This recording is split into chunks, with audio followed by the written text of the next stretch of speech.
Tenemos una visita aquí. No me acuerdo si ha estado antes. ¿Usted ha estado antes con nosotros en alguna reunión? Ahí está. Bueno, es hermana de Daniel y Esteban. Bienvenida otra vez. Pensé que era la primera vez. Estamos contentos allí de ver a Jessica, a Andrea, la mamá de Emiliano, creo que también una vez más. Así que damos gracias al Señor por los que se han acercado esta mañana para participar de la reunión. Efesios capítulo 2, versículos 1 al 10. Luego de leerlo, ustedes pueden seguir la lectura con sus vistas y luego oramos antes de tomar asiento y considerar nuestro texto esta mañana. Él os dio vida a vosotros cuando estabais muertos en vuestros delitos y pecados, en los cuales anduvisteis en otro tiempo, siguiendo la corriente de este mundo, conforme al príncipe de la potestad del aire, el espíritu que ahora opera en los hijos de desobediencia, entre los cuales también todos nosotros vivimos en otro tiempo, en los deseos de nuestra carne, haciendo la voluntad de la carne y de los pensamientos, y éramos por naturaleza hijos de ira, lo mismo que los demás. Pero Dios, que es rico en misericordia, por su gran amor con que nos amó, aun estando nosotros muertos en pecados, nos dio vida juntamente con Cristo. Por gracia sois salvos, y juntamente con Él nos resucitó, y asimismo nos hizo sentar en los lugares celestiales con Cristo Jesús, para mostrar en los siglos venideros las abundantes riquezas de su gracia en su bondad para con nosotros en Cristo Jesús. Porque por gracia sois salvos por medio de la fe, y esto no de vosotros, pues es don de Dios, no por obras para que nadie se gloríe, porque somos hechura suya, creados en Cristo Jesús para buenas obras, las cuales Dios preparó de antemano para que anduviésemos en ellas. Padre, gracias por el estímulo y el aliento que hemos recibido de los testimonios de nuestros hermanos. Nos gozamos al ver tu obra en los corazones, trayendo a Cristian, a Gastón, llevarlos a este punto de obediencia, de deseo de fidelidad.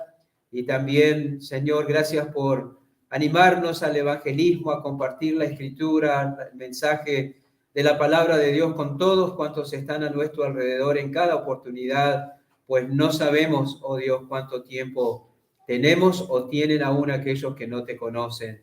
Señor, ayúdanos a vivir sabiamente, redimiendo bien el tiempo, porque los días son malos.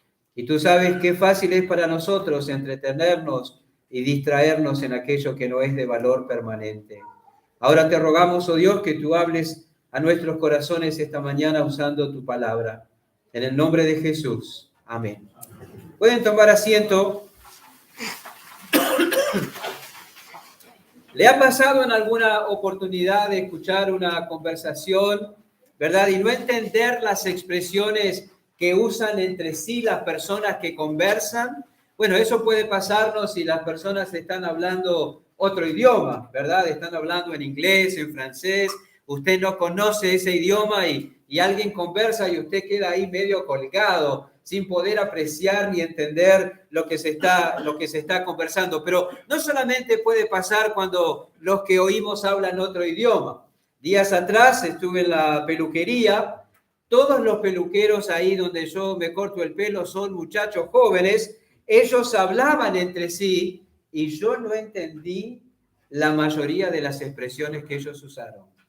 Me pasaban por arriba las expresiones, no entendía lo que... Y hablaban español, les puedo asegurar que sí.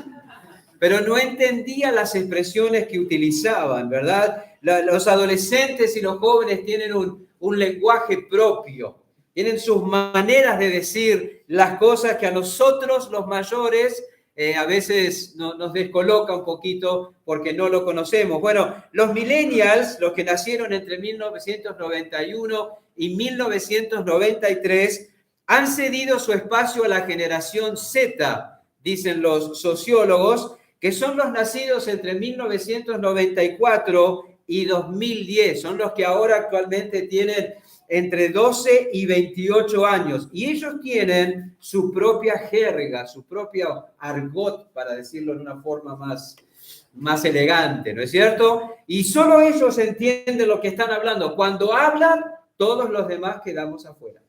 Eso me pasó el otro día. Hemos dicho en otras oportunidades ya que en ocasiones los creyentes, tratando con las personas que no conocen al Señor, usamos un lenguaje que la mayoría de ellos no entienden, ¿verdad? Yo recuerdo haber visto una publicidad, necesito una servilleta, Gaby, por favor. Vi una publicidad donde un evangélico golpeaba la puerta, tocaba el timbre y venía y le hablaba a la persona que lo atendía y la persona decía, me vienen a golpear la puerta y a hablarme de cosas que no tengo ni idea de lo que significan, gracias. Y la persona le hablaba de la salvación, hablaba del arrepentimiento, hablaba de creer, el evangélico que se acercaba a esa puerta, pero el vecino que lo atendía no tenía idea de lo que se estaba diciendo, de lo que le estaban planteando. Y ojo, yo no abogo por un cambio en nuestro lenguaje, ¿verdad? Yo creo firmemente que nosotros debemos mostrar un apego firme al vocabulario bíblico, al vocabulario evangélico, al vocabulario inspirado, ¿no es cierto? Hoy en día se busca diluir un poquito los términos. Hay muchos lugares donde ya no se habla de iglesia, se habla de comunidad. Nosotros no somos una comunidad, somos una iglesia, ¿verdad? Es la iglesia de Cristo que se reúne en este lugar y tenemos que tener cuidado porque el sentido no es lo mismo, ¿verdad? Con tal de congraciarnos y ayudar a entender al otro de lo que hablamos, diluimos el lenguaje bíblico. No tenemos que diluirlo, pero sí tenemos que ser capaces de explicarlo. Y cuando uno va a la Escritura, encuentra que hay varias maneras de definir la salvación, ¿verdad? Alguien ha dicho que la salvación tiene muchas dimensiones porque el pecado tiene muchas dimensiones también.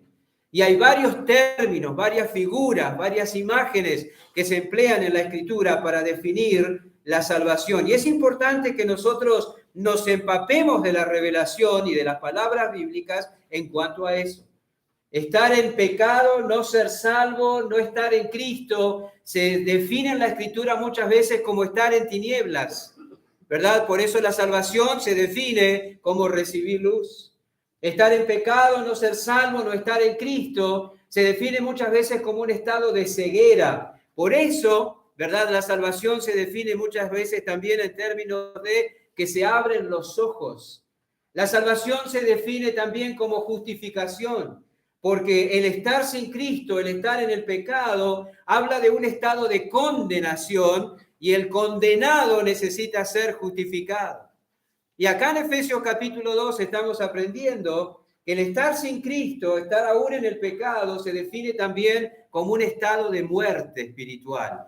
Y la salvación se define como recibir vida. ¿Verdad? Y nosotros tenemos que estar familiarizados. No le tema ir a un incrédulo y decirle, mire, usted está en tinieblas, usted está ciego, usted está bajo condenación, usted está muerto en delitos y pecados, pero sepa explicar bíblicamente todo lo que eso significa para que pueda haber entendimiento.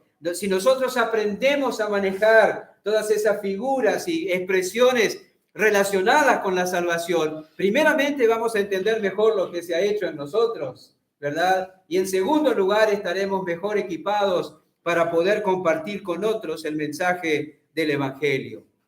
Usted necesita ser salvo. ¿Salvo de qué? Le puede preguntar el incrédulo. ¿Salvo de quién? ¿Por qué necesito ser salvo? ¿Qué significa eso? Aquí en Efesios capítulo 2, ser salvo significa recibir vida. Porque usted, si no es salvo, está muerto espiritualmente hablando. Eso es lo que Pablo viene definiendo en este capítulo. Y ese estado de muerte espiritual produce una vida que provoca la ira de Dios. ¿Recuerdan los primeros 3 versículos? Ahí había uno, se abrió el abanico de definición. Muertos en delitos y pecados, influenciados por el mundo, controlados por el diablo, esclavizados por la carne, llevando un estilo de vida que respondía a esa condición interior, estilo de vida que provoca la ira de Dios. Y la gran noticia es que en base a su carácter y en Cristo, Dios nos da vida. Pero Dios, como vimos el domingo pasado, que es rico en misericordia por su gran amor con que nos amó. ¿Qué hizo Dios? Lo que vamos a ver hoy, nuestro texto es el versículo 5. aún estando nosotros muertos en pecados, nos dio vida juntamente con Cristo. Por gracia sois salvos. Y vamos a desarmar el texto y vamos a prestar atención a las expresiones que el apóstol comparte acá, inspirado por el Espíritu Santo. Primeramente dice, aún estando nosotros muertos en pecado. El apóstol Pablo le dice a los efesios que Dios les ha dado vida, ¿verdad? Y en esa declaración él se incluye por cuanto estaban muertos en delitos y pecados. ¿Recuerdan que mencionamos en el versículo 1, Pablo dice, Él os dio vida a vosotros, pero ahora a partir del versículo 4, Él se incluye, dice, aún estando nosotros, ¿verdad? Pablo con todo su abolengo, con todo su linaje, con todas sus credenciales, con toda su instrucción en la ley, estaba muerto en pecados hasta que Cristo llegó a su vida. Qué impactante eso, ¿no? Si alguien tenía mérito y si alguien tenía razón y si alguien podía reclamar tener otro estado espiritual, era seguramente Saulo de Tarso. Sin embargo, él dice, yo también, antes de que Dios me diera vida en Cristo, estaba muerto tanto como ustedes en pecados. Y Pablo dice, a nosotros que estábamos muertos en pecados, Dios nos ha dado vida espiritual. La vida espiritual, la vida cristiana empieza cuando nacemos de nuevo, ¿verdad? Esa fue lo que el Señor Jesús le planteó a Nicodemo y lo dejó desconcertado. ¿Cómo puede un hombre viejo nacer otra vez? ¿Acaso puedo volver a entrar en el vientre de mi madre para nacer de nuevo por segunda vez? Y el Señor dijo, yo te estoy hablando en sentido espiritual. Necesitas nacer del Espíritu, necesitas nacer de arriba, necesitas experimentar un nacimiento que te hará depositario de la vida del Espíritu, de la vida de Dios. A los que hoy somos cristianos, un día Dios nos dio vida. De lo contrario, no seríamos cristianos. Si tú no has recibido vida de Dios, no eres un cristiano. Por más que hayas nacido en una familia cristiana, por más que estés familiarizado con las costumbres cristianas, por más que te guste ser parte de círculos cristianos, si no has recibido vida espiritual, no eres un cristiano, porque la vida cristiana comienza cuando nacemos de nuevo, cuando recibimos la vida de Dios. Y una vez que pasa eso, podemos comprender, podemos disfrutar, podemos discernir, podemos anhelar las cosas espirituales. Algo imposible mientras permaneceríamos en muerte. Eso fue anunciado maravillosamente por el profeta Ezequiel. En Ezequiel capítulo 36, que no vamos a mirar, Dios declara que va a ser una obra que se puede ilustrar o definir como cambiar un corazón de piedra por un corazón de carne. Qué maravilloso. Esa es la obra, ¿verdad?, que Dios hace cuando nos lleva a Cristo por el poder del Evangelio. Quita de nosotros un corazón de piedra, un corazón insensible, un corazón obstinado, un corazón rebelde, un corazón opositor, y nos da un corazón de carne. Un corazón sensible, un corazón humilde, un corazón receptivo, un corazón anhelante. Eso es lo que hace el Señor cuando nos lleva a Cristo. Nos da vida, nos da un nuevo corazón. Antes de eso, estábamos muertos en delitos y pecados. Y eso es una obra estrictamente divina. ¿Podíamos haberlo hecho nosotros? No. Ustedes toman nota que todos los verbos a partir del versículo 4 tienen como sujeto a Dios. Pero Dios, que es rico en misericordia por su gran amor con que nos amó, aún estando nosotros muertos en pecados, nos dio vida juntamente con Él, con Cristo, perdón, por gracia sois salvos. Y juntamente con Él, ¿quién? Dios, que es rico en misericordia, nos resucitó. Y juntamente con Él, ¿quién? Dios, que es rico en misericordia, nos hizo sentar en los lugares celestiales con Cristo Jesús, para mostrar en los siglos venideros las abundantes riquezas de su gracia. ¿De quién? Del Dios que es rico en misericordia y grande en amor. Es una obra divina. Nosotros no podíamos hacer eso. Estábamos muertos en delitos y pecados. Y Él nos dio vida en Cristo por pura gracia. Y lo que hasta ese momento era objeto de burla, ahora es nuestro tesoro. ¿Recuerdas cuando andabas sin Cristo en el mundo, en tinieblas, ciego, bajo condenación? ¿Acaso no te burlabas, no rechazabas, no te reías, no te oponías al mensaje de la verdad y al mensaje del Evangelio? Pero ahora eso es nuestro tesoro. Lo que antes amábamos, ahora lo aborrecemos. Muertos en pecados, en rebeldía, en incapacidad, en ceguera, en oposición. Pero Dios resplandeció en nuestros corazones. Vimos cómo son las cosas y Él nos llevó a Cristo porque en Él está la vida.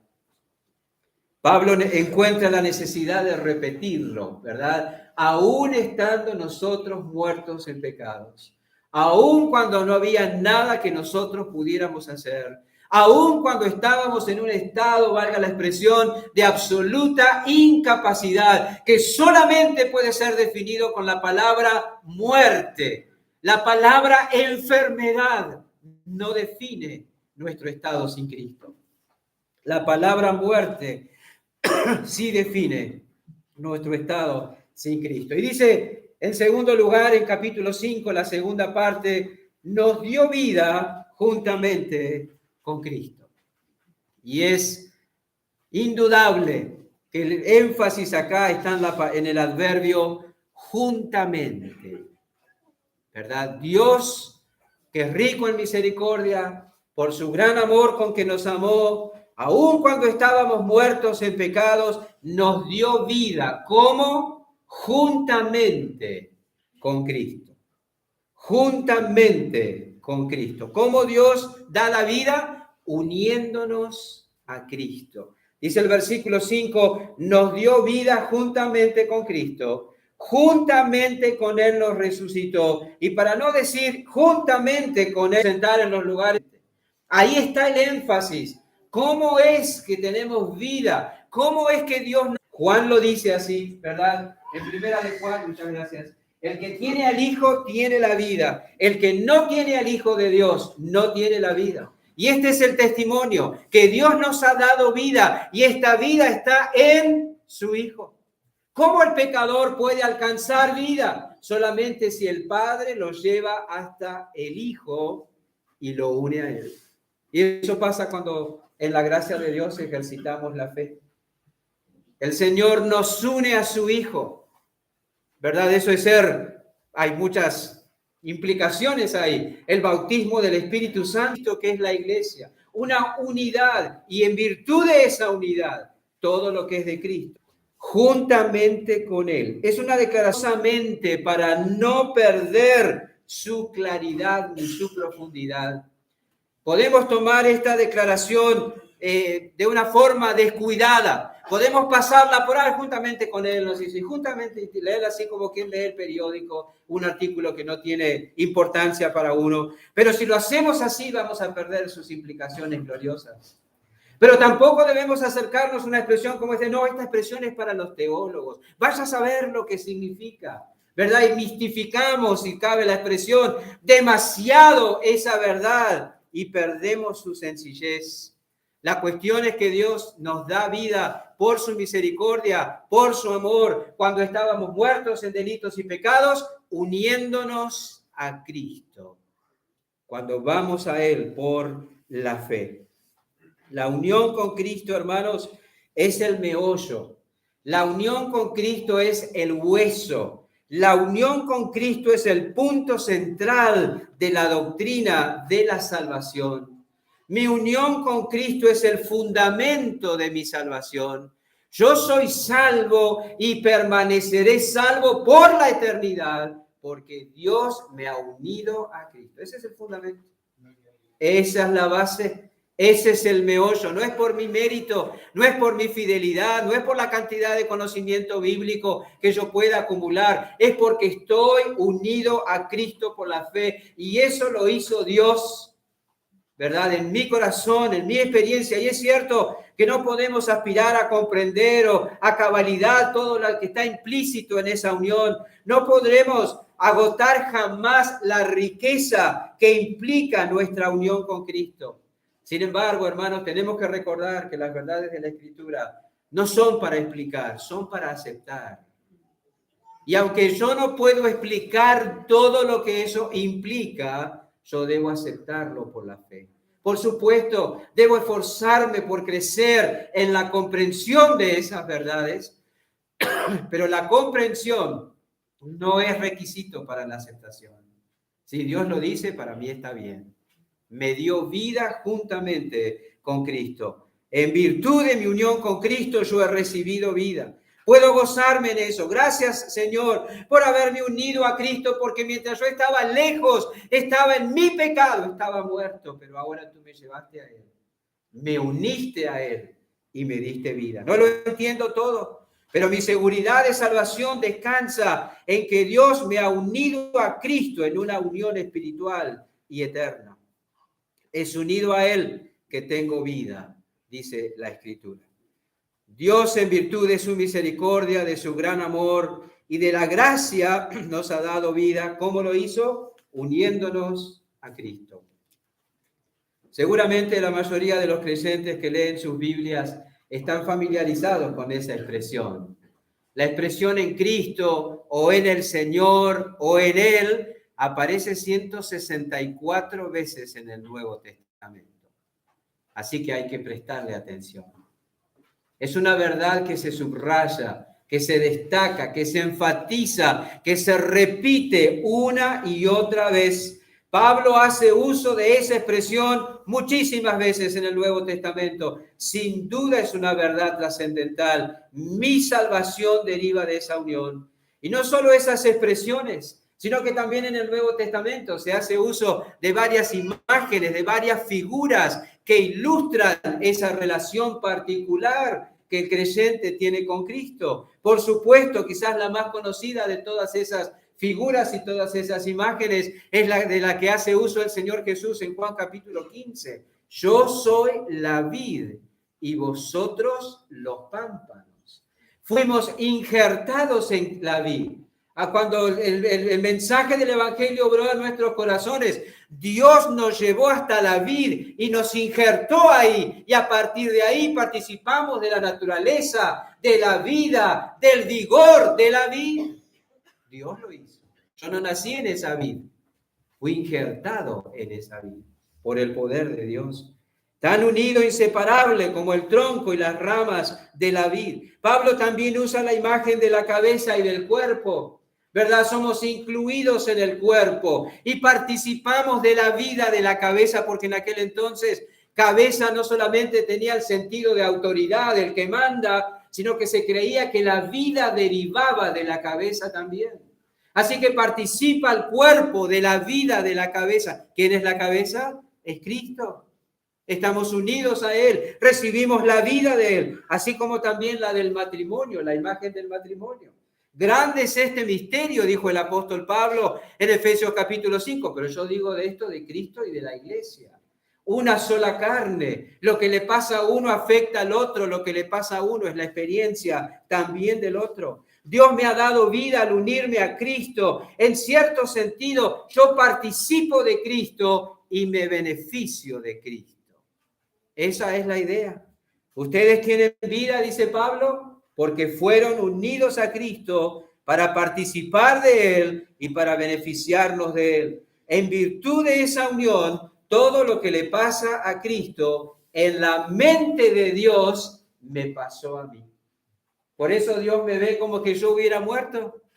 Por eso Dios me ve como que yo hubiera sido sepultado.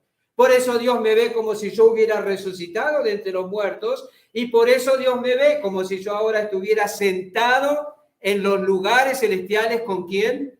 Con Cristo Jesús. Me unió a Él y todo lo que fue la experiencia de Cristo es mi experiencia. Yo tenía que experimentar la muerte. Cristo la experimentó por mí, pero al unirme a Cristo, esa muerte es puesta a mi cuenta. y la sepultura y la resurrección. Ahora yo puedo andar en novedad de vida porque estoy unido a Cristo y participo de su vida de resurrección. Y tengo seguridad porque Él está sentado, porque la obra se consumó y yo estoy sentado porque soy salvo para siempre. Mi unión con el Señor Jesús. Y eso se realiza también en la vida. Hay un versículo muy conocido que también usa la palabra juntamente. Gálatas 2:20. Con Cristo estoy juntamente. Juntamente. Exacto. Dios cuenta lo que le sucedió a Cristo como si me hubiera sucedido a mí. ¿Difícil de entender? Claro que sí. No se olvide. Y eso no solamente tiene que ver con la salvación, tiene que ver con la vida diaria. Usted puede leer Romanos capítulo 6 y tomar nota de las implicaciones diarias de mi unión con el Señor Jesús. Dice, el que murió al pecado es libre, el pecado ya no se enseñorea más de él. ¿Cómo trató Dios el pecado en mi vida? ¿Lo mató? Hay gente que dice, Dios mató el pecado en mí. Pobre gente, está engañada. El pecado no murió, yo morí en Cristo. Y ahora el pecado ya no tiene ningún derecho sobre mí porque yo estoy muerto. Y resucité en Cristo para servir a otro Señor. Mi vida resucitada, yo unido a Cristo, ya no oigo ni tengo por qué obedecer las órdenes del pecado. Ahora oigo y obedezco las órdenes de mi Señor. Eso en virtud de Cristo. Afecta mi vida diaria. ¿Cómo es que estoy sentado en los lugares celestiales? Si estoy sentado acá en la iglesia de Temperley. Eso es un lenguaje extraño, pero es lo que Dios dice. Y esto tiene otro lado. Todo lo que le pertenece a Cristo me pertenece a mí. ¿No ha leído esa frase? Todo es vuestro. ¿Se ha puesto a masticarla? ¿Qué significa? Todo es vuestro. Todo lo que es de Él nos pertenece a nosotros. Y eso no está relacionado con el evangelio de la prosperidad. Entonces, como todo es mío y todo lo de Cristo, yo empiezo a reclamar. Ay, ahí voy con la varita mágica. No estamos hablando de eso. Hay quienes aplican mal el Salmo 2, pídeme y te daré por herencia las naciones y como posesión tuya. No, eso no es para ti, eso es para Cristo, para el Hijo. Tu tarea es humillarte ante el Hijo. Ese privilegio es del Hijo, de Cristo. El evangelio de la prosperidad es un engaño, pero ¿qué es lo que le pertenece a Cristo? Por esta unión con Cristo tenemos su vida, tenemos su santidad, tenemos su justicia perfecta. Cuando Dios mira al creyente, lo ve en Cristo. Dios me ve como ya sentado en los lugares celestiales con Cristo Jesús. Y eso me da una aceptación eterna, sin importar, dicho con cuidado, mi experiencia diaria. Mi experiencia diaria. Si mirara la experiencia, Dios debería rechazarme. Pero mira mi posición. Estoy unido a Cristo. Entonces Él me acepta por la eternidad. Maravilloso eso. Eso es la doctrina que nos enseña la Escritura. No dejo de ser un pecador jamás, pero soy un pecador unido a Cristo, participando de su vida, beneficiándome de todo lo que Él es. Nos dio vida juntamente con Él. Eso es glorioso recordarlo, hermanos, sobre todo cuando fracasamos en nuestro andar diario, ¿verdad? Esta es una doctrina para recordar cuando fracasamos en nuestro andar diario, porque nosotros solemos asociar que la falta de mérito nos hace perder la aceptación. ¿Verdad? Nosotros sabemos que si nos portamos mal con la esposa no nos va a hacer la comida que nos agrada. Tenemos que después recuperar el terreno. Los hijos saben que se supone hoy en día los chicos son un poco diferentes, pero que si se portan mal, algunos privilegios van a perder. Y empiezan a hacer buena letra para recuperarlos. Con Dios no funciona así, porque yo jamás pierdo la plenitud de su aceptación. Eso es maravilloso. ¿Puede Dios dejar de amar a su Hijo, el Señor Jesús? ¿Puede Dios dejar de complacerse en su Hijo, el Señor Jesús? ¿Puede Dios dejar de considerar a su Hijo, al Señor Jesús? No. Entonces, por estar unido a Él, participando de su vida, beneficiándome de toda su gloria y de todas sus perfecciones, mi aceptación no corre ningún riesgo. No corre, no importa cuál sea mi comprensión, mi fidelidad, mi grado de madurez, mi aceptación delante de Dios por estar unido a Cristo, no corre ningún riesgo. El día que Dios rechace a su Hijo, ese día Dios podrá rechazar a uno que está unido a Cristo. Pero eso no pasará jamás. Eso no sucederá nunca. Esto me libra de tensiones y de engaños, ¿verdad? Un engaño frecuente en el que caemos es sentirnos bien cuando hacemos lo bueno. Ay, como hice lo bueno, Dios me quiere. Nunca le diga a sus hijos, si te portás mal, no te quiero más. No le diga eso, salvo que sea verdad. Entonces usted tiene un amor un poco especial. Porque después a los niños y a los jóvenes les va a costar entender que Dios los sigue amando a pesar de que se portan mal y que desobedecen al Padre Celestial. Tengan cuidado con lo que le dicen a sus hijos. Pero nosotros solemos pensar y sentirnos bien cuando hacemos lo bueno. Dios está feliz de mí, ¿verdad? Cuando perseveramos varios días sin caer, ay, Dios debe estar contento conmigo. Cuando hacemos algo importante, ¿verdad? Que traemos a alguien, que damos una ofrenda, que testificamos, que participamos en algo, uy, Dios debe estar feliz de mí. Pensamos que cosas como esas son puntos que ganamos ante Dios. Pensamos que cosas como esas son depósitos que vamos haciendo en el banco del cielo y que nos garantiza la aceptación de Dios por varios días más. Pensamos que cosas como esas, más obediencia, más fidelidad, más espiritualidad, mejores decisiones, más involucramiento en la iglesia, más amor e interés por los hermanos. Si hago esas cosas, puedo hacerme ganar el terreno que perdí por días de desobediencia o de ignorancia o de frialdad. ¿No vio que pasa muchas veces eso? Hay que tener cuidado. Nos descuidamos 5 días, nos descuidamos 3 meses, nos descuidamos 1 año en la vida espiritual y de repente nos despertamos y queremos hacer todo lo que no hicimos durante ese tiempo, porque hay que volver a recuperar el terreno que perdimos. Y hay que volver a recuperar la aceptación que Dios tiene para con nosotros. Tenemos que entender que nada nos puede hacer menos aceptos o más aceptos ante Dios. Yo soy todo lo acepto que puedo ser y que necesito ser, porque estoy unido a Cristo en una unión eterna. La única cosa que podría causar un cambio en mi posición ante Dios sería que Dios cambiara su percepción sobre Cristo. El día que Dios cambie su percepción sobre Cristo, mi aceptación, ya lo dijimos, correría riesgo y eso no va a suceder jamás. Mi posición ante Dios depende de los méritos de Cristo, no de los míos.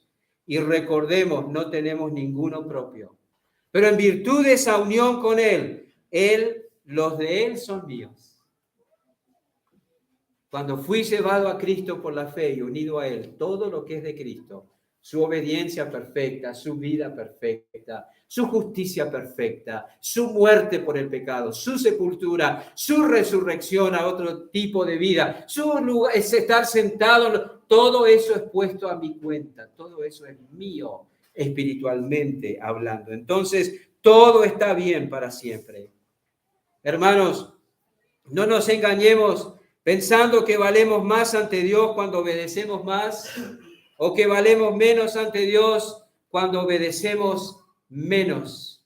Dios ha atado mi suerte diaria y eterna a Cristo. ¿Lo entiendo todo? No, pero debo creerlo. Y debo ordenar a mi mente y a mis sentimientos pensar y sentir conforme a eso. No importa lo que tú pienses, no importa lo que tú sientas, importa lo que Dios dice. Y aquí dice que juntamente nos dio vida juntamente con Él. Y juntamente con Él nos resucitó. Y juntamente con Él nos hizo sentar en los lugares celestiales en Cristo Jesús. Tú no te sientes acepto, no importa cómo te sientas. Importa lo que Dios dice. Tú piensas que esto no puede ser, que algo tiene que depender de ti. No importa lo que tú creas. Importa lo que Dios dice. Lo que Dios dice debe ser el filtro para mis pensamientos y para mis emociones. ¿No pasa el filtro? Recházalo. No te dejes dominar por eso. Solo así vas a tener seguridad y firmeza. Estoy unido a Cristo. En Él Dios me ha dado vida, me ha justificado, me ha aceptado, me ha hecho sentar en los lugares celestiales con Cristo. Todo está bien para siempre. No se trata de ganarte el favor de Dios por tu esfuerzo propio. Y esto es otra cosa. Entendemos que tenemos que ser salvos por los méritos de Cristo, pero luego puede que lleguemos a pensar que debemos permanecer salvos haciendo méritos nosotros. ¿Verdad? No se trata de ser salvo por mérito propio y no se trata de mantenerme salvo por mérito propio. Si eres un cristiano, estás unido a Cristo, participas de Él y te beneficias de Él y debemos creerlo. Y ojo, esa verdad no es excusa para pecar como algunos piensan. De ninguna manera. Esa verdad es el fundamento de una vida santa. Si yo participo y me beneficio de todo lo de Cristo, puedo pensar, puedo amar y puedo vivir como Él. Así como el pámpano tiene esa relación tan estrecha con la vida. Esto tiene implicaciones prácticas preciosas. Si tú no estás en Cristo, aún estás muerto en pecado. Y lo único que puedes hacer es pecar. No intentes hacer otra cosa. Pero si estás en Cristo, tienes vida espiritual y entonces puedes vivir en santidad. Puedes vivir en santidad. No tenemos pretexto. Unidos a Él, participamos de su vida, participamos de su poder, participaremos de su gloria. No hay duda, hermanos, que estamos hablando de realidades espirituales, ¿verdad? Realidades espirituales. Y las cosas espirituales no son fáciles de entender. Y las cosas espirituales no despiertan tanto interés en nuestros corazones. Lamentablemente, la mayoría de nosotros anhelamos y nos gusta otro tipo de enseñanza, otro tipo de predicación. Cómo lograr tal cosa, cómo alcanzar tal meta, cómo solucionar tal problema, cómo tener resultados en este proyecto. Eso sí nos interesa, ¿verdad? Lo práctico, lo palpable, lo comprobable, pero lo espiritual, lo abstracto, lo difícil de entender, bueno, eso no hay mucho tiempo para eso. Por eso llevamos la vida con liviandad. Por eso llevamos la vida con liviandad, sin profundizar las raíces en la verdad. Y esa es la razón de la inconstancia. Esa es la causa de la mundanalidad. Eso es la razón de ser tan susceptibles a tantos cambios en las circunstancias y en las personas. Esa es la causa de la arrogancia. Esa es la causa del descuido. Y la lista se puede extender bastante. Lo que da solidez es estar afirmado en la verdad. Me dio vida juntamente con Cristo, juntamente con Él me resucitó y juntamente con Él me hizo sentar en los lugares celestiales en Cristo Jesús. Señor, ¿qué significa eso para mi vida diaria? Que ahora participas de la vida, del poder y de la gloria de Dios. Al estar unido a Cristo, ese es el fundamento de la salvación, de la paz diaria, de la confianza, de la victoria sobre el pecado y de la glorificación. Su obra está terminada. Mi posición es en gloria. Mi experiencia es otra cosa. Mi experiencia puede ser de fracaso, de debilidad, de inconstancia, pero Dios usa la disciplina para que la experiencia se ajuste cada vez más a la posición. Eso es, llegará un día en que la experiencia coincidirá con la posición, cuando seremos semejantes a Él, librados de la presencia del pecado. Qué maravilloso. Mientras tanto hay un proceso de acercamiento de la experiencia a la posición. Mi posición no se afecta por la experiencia, pero mi experiencia se debe afectar por la posición. Si algo debemos aprender del versículo 5 es que la razón por la cual soy salvo, tengo vida y estoy seguro, es porque Dios me ha unido a Cristo. En la mente de Dios estoy en Él y Él en mí. Participo de todo lo de Cristo y me beneficio de Él. ¿Dónde está usted? Geográficamente, en Temperley. Espiritualmente, dos posibilidades: en pecados o en Cristo. Espiritualmente no hay otra posibilidad. O está en Cristo o está en sus pecados. Si está en sus pecados, aún está muerto, alejado de Dios y bajo condenación. Si está en Cristo, está seguro, rumbo a la gloria, participando de todos los beneficios espirituales que Dios ha puesto en él. Ahora fíjense, hermanos, qué visión tan distinta, ¿verdad? Usted viene a la iglesia el domingo de mañana, sus vecinos lo ven salir, usted viene con la mejor ropa que tiene porque viene a la iglesia, ¿verdad? Viene a adorar al Señor, viene con su Biblia, la gente sabe, lo mira y dice, pobre hombre, engañado por los evangélicos. ¿Cómo se deja desplumar por la iglesia? Y míralo, se cree tan santo, pero nosotros sabemos todo lo que era él y todo lo que ha sido. Así nos ven. Pero Dios le mira y lo ve en Cristo, sentado en los lugares celestiales con Cristo Jesús, justo, santo, obediente, fiel, glorificado.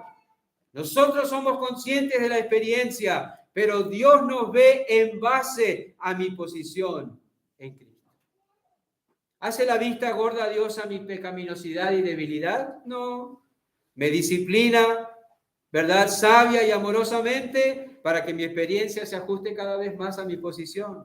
¿Ha pasado por alto Dios mis ofensas y pecados para recibirme y tratarme así? No. Juzgó todas esas cosas en Cristo. Todo mi mal fue puesto sobre él y toda su virtud me ha sido traspasada a mí en virtud de esa unión. ¿Dónde está nuestra vida? Escondida con Cristo en Dios. Dice Colosenses capítulo 3. Cuando consideramos estas cosas, hermanos, ¿podemos atrevernos a pensar que el Evangelio es de invención humana?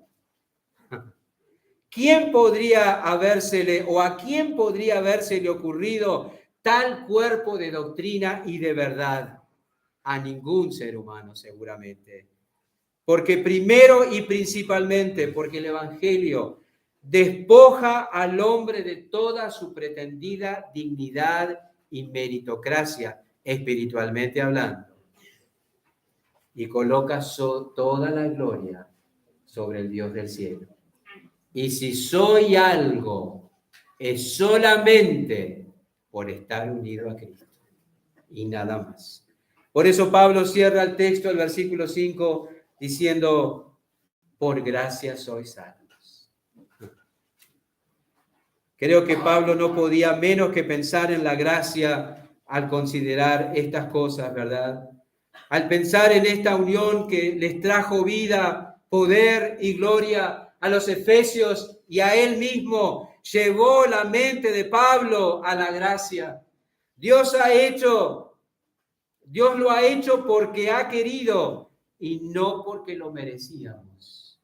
Y no solo no lo merecíamos, sino que merecíamos todo lo contrario. Una cosa es hacerle un regalo a alguien porque ha cuidado a su hijo. Eso pueden ser buenas maneras, don de gente, amabilidad, gratitud. Pero hacerle un regalo a alguien que mató a su hijo, eso es gracia. Y eso es lo que Dios ha hecho. El mundo, tú y yo, rechazamos todo lo de Cristo. Nos levantamos en contra, pero en su misericordia, Dios me ha hecho participar de todo lo de Cristo, incluido su reino y su gloria. No lo dudemos, hermanos.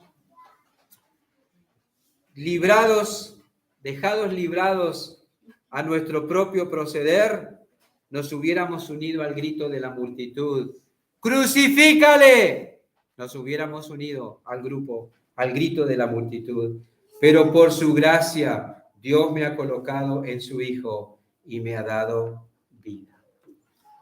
Aún estando nosotros muertos en pecados, nos dio vida juntamente con Cristo. Por gracia sois salvos. Pablo le dice a los efesios, son salvos y yo también, porque Dios me ha dado vida. Mi condición anterior era de muerte, pero Dios me ha dado vida y a ustedes también. ¿Cómo? Uniéndome a Cristo. Por la fe fui unido a Cristo y ahora participo de todo lo que Él es y me beneficio de todos sus méritos y de todas sus virtudes. ¡Qué maravilloso! 3 consideraciones prácticas últimas para llevarnos. Primero, hermanos, procuremos ahondar en la verdad tocante a Cristo, su persona, su obra y mi unión con Él. No nos conformemos con la leche espiritual. Hay creyentes que están felices simplemente por saber que no van al infierno, pero hay mucho más que eso. Hay mucho más que eso. Son dolorosísimas las palabras de Hebreos capítulo 5.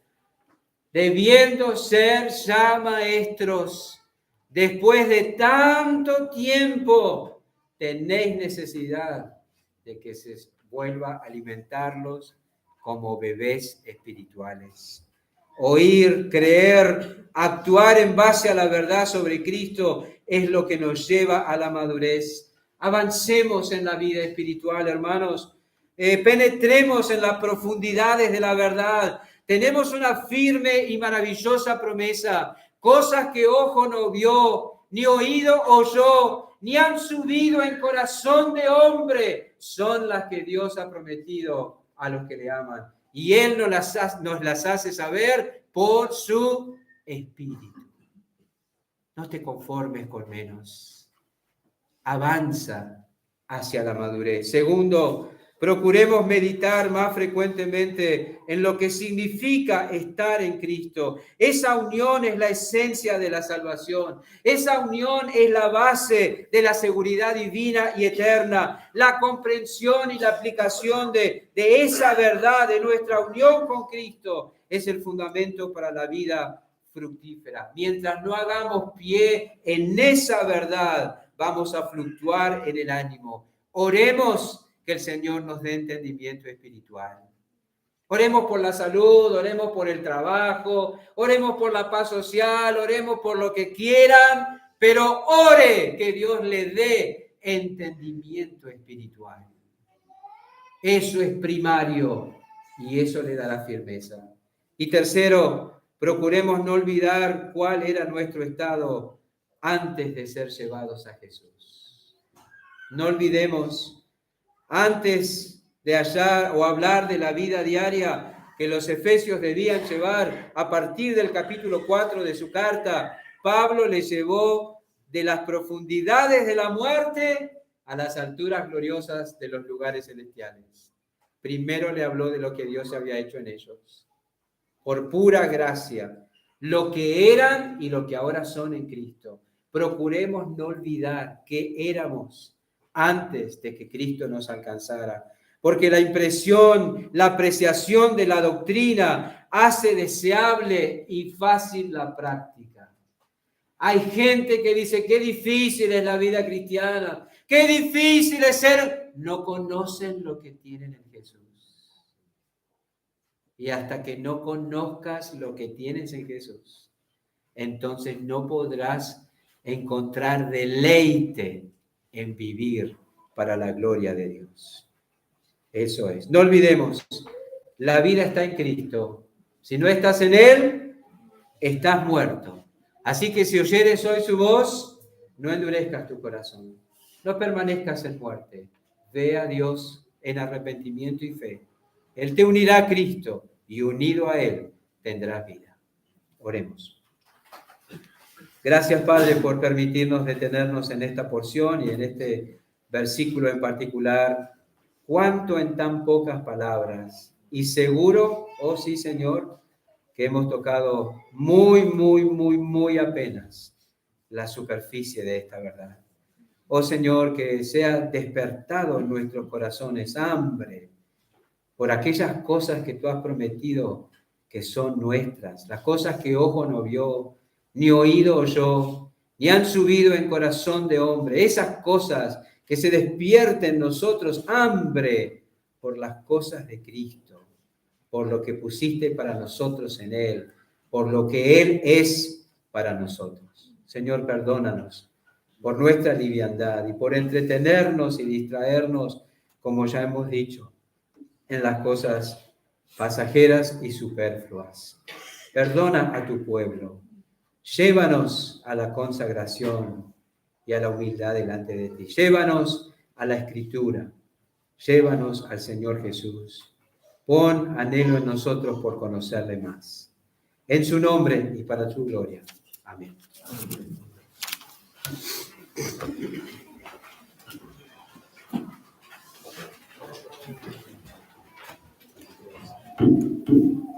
Gracias al Señor por su palabra. Voy a invitar a que estén de pie una vez más. Y vamos a despedirnos cantando otra vez el coro número 33, Oye con su voz. Y quedamos finalizados.